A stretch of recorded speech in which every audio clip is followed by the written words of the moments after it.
क्या आप जानते हैं कि आज प्रधानमंत्री नरेंद्र मोदी बहुत व्यस्त है, क्योंकि वो किसी गहरे से गड्ढे में अपनी गिरी हुई प्रतिष्ठा को ढूंढ रहे हैं।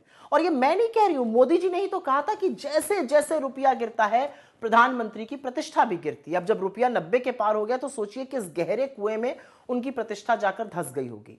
2014 में जब मोदी जी प्रधानमंत्री बने तो उनको रुपया डॉलर के मुकाबले 58 रुपीज 86 पैसा पर मिला था, जिसको उन्होंने 90 पार करा दिया। और अब लगता है कि शतक मनवा कर ही उनका दिल भरेगा।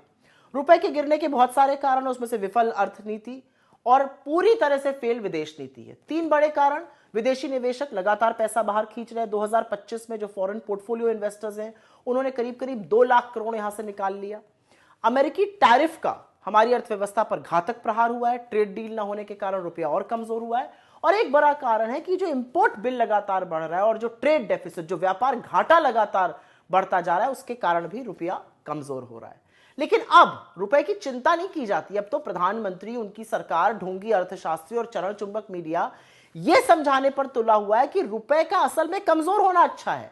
और ऐसा सभी करेंसीज के साथ हो रहा है। यह बिल्कुल झूठ है।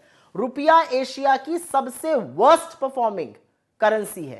अप्रैल से अक्टूबर 2025 में इंपोर्ट बिल लगभग 650 बिलियन डॉलर का है, मतलब 58 लाख करोड़ रुपए, जो कि पिछले साल के मुकाबले 10% ज्यादा है। और ऐसा नहीं है कि आरबीआई ने कुछ किया नहीं। आरबीआई ने रुपए को मजबूत रखने के लिए करीब करीब 40 से 42 बिलियन डॉलर, करीब 4 लाख करोड़ रुपए खर्च किया, लेकिन उसका कोई असर नहीं हो रहा है।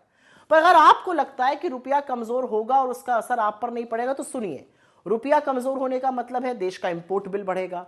जो भी चीजें हम विदेश से खरीदते हैं वो महंगी होकर आएंगी, उसका हमें ज्यादा दाम देना पड़ेगा। अब जाहिर सी बात है, जो ज्यादा दाम देकर चीजें खरीदी जाएंगी और भारत लाई जाएंगी, उनका यहां पर भी दाम बढ़ेगा। मसलन कच्चा तेल, क्रूड ऑयल, अगर क्रूड ऑयल महंगा होगा तो यहाँ पे डीजल, पेट्रोल महंगा होगा। सब्जी, फल, फ्रूट, जो बाकी चीजें हैं, जो ट्रांसपोर्ट का कॉस्ट है, वो महंगा होगा।